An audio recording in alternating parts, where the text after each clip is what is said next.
วันแห่งความสุขหัวข้อในมื้อนี้แมนความสามารถของพระเจ้าความสามารถของพระเจ้าใน2โกรินโธบทที่3ข้อ5ทรงกล่าวว่าที่จริงแล้วพวกเขาบ่ได้ถือสิ่งใดว่าเกิดมาจากความสามารถของพวกเขาเองแต่ความสามารถที่พวกเขามีนั่นแม่นมาจากพระเจ้าศาสนาจารย์เอ็ดมันด์ชานเป็นผู้รับใช้คนสิงคโปร์ได้กล่าวไว้ว่ามี4ความเชื่อที่เฮาควรมีต่อพระเจ้าคือ 1. พระเจ้าสามารถเฮ็ดได้ 2. พระเจ้าจำเป็นต้องเฮ็ด 3. พระเจ้าจะเฮ็ด 4. พระเจ้าทรงเป็นการรู้จักพระเจ้าเป็นเรื่องสำคัญต่อความเชื่อเป็นอย่างยิ่งเพราะความเชื่อนั้นจะบ่งบอกถึงพระเจ้าผู้ซึ่งเฮาเชื่อได้ว่าเป็นแบบใดเฮาควรเว้าได้ดังโปโลกล่าวว่าเพราะว่าข้าพระเจ้ารู้จักพระองค์ที่ข้าพระเจ้าเชื่อ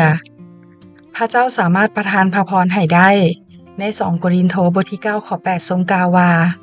และพระเจ้าทรงฤทธิ์สามารถประทานพระคุณอันอุดมทุกอย่างแก่เจ้าทั้งหลายเพื่อให้พวกเจ้ามีทุกสิ่งทุกอย่างเพียงพอสำหรับตัวอยู่เสมอทั้งจะมีสิ่งของบริบูรณ์สำหรับการงานดีทุกอย่างด้วยพระเจ้าเป็นแหล่งแห่งพระพรทุกอย่างให้กับเฮา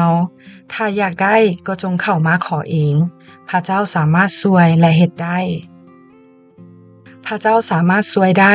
ในเฮบเรบทที่2ข้อ18ทรงกล่าวว่าเพราะเหตุว่าพระองค์เองได้ทรงถูกทดลองและถูกทุกข์ทรมานพระองค์เองได้ถูกทดลองและถูกทนทุกข์ทรมานมาก่อนพระองค์จึงทรงสามารถช่วยผู้ที่ถูกทดลองนั้นได้ตอนนี้บ่ว่ากำลังถูกทดลองด้วยเรื่องอันใดก็ตามพระเจ้าสามารถช่วยและเฮ็ดได้พระเจ้าสามารถกู้ได้ในเฮบเรบทที่7ข้อ25ทรงกล่าวว่าด้วยเหตุนี้พระองค์จึงทรงสามารถตลอดไปที่จะโปรดเอาคนทั้งปวงที่ได้เข้ามาหาพระเจ้าโดยทางพระองค์นั้นให้ได้รับความรอดพ้นเพราะว่าพระองค์ทรงพระชนอยู่นิรันดรเพื่อช่วยทูลขอพระกรุณาให้คนเหล่านั้นพระเยซูพระชนอยู่ตลอดเวลาและกำลังอธิษฐานเพื่อเฮาถึงสวรรค์พระเจ้าสามารถช่วยได้และเฮ็ดได้พระเจ้าสามารถปกป้องได้ในยูดาห์บทที่1ข้อ24ทรงกล่าวว่าอันหนึ่งขอพระเกียรติพระเดชานุภาพพระอนุภาพและศักดานุภาพจงมีแด่พระองค์ผู้ที่สามารถป้องกันรักษาพวกเจ้าไว้บ่ให้สะดุดล้มลงและนำพวกเจ้า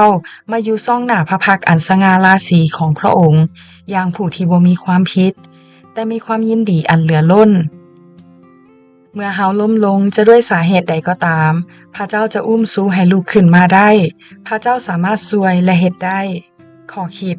พระเจ้าสามารถช่วยได้และเฮ็ดให้ได้เพราะว่าบ่มีสิ่งใดที่พระเจ้าเฮ็ดบ่ได้พระเจ้าเป็นที่ลี้ภัยเป็นกำลังและเป็นความช่วยเหลือที่พร้อมในยามยากลำบากพระเจ้าพร้อมแล้วที่จะช่วยแล้วท่านพร้อมแล้วหรือยังที่จะมาขอให้พระองค์ช่วยขอพระเจ้าอวยพร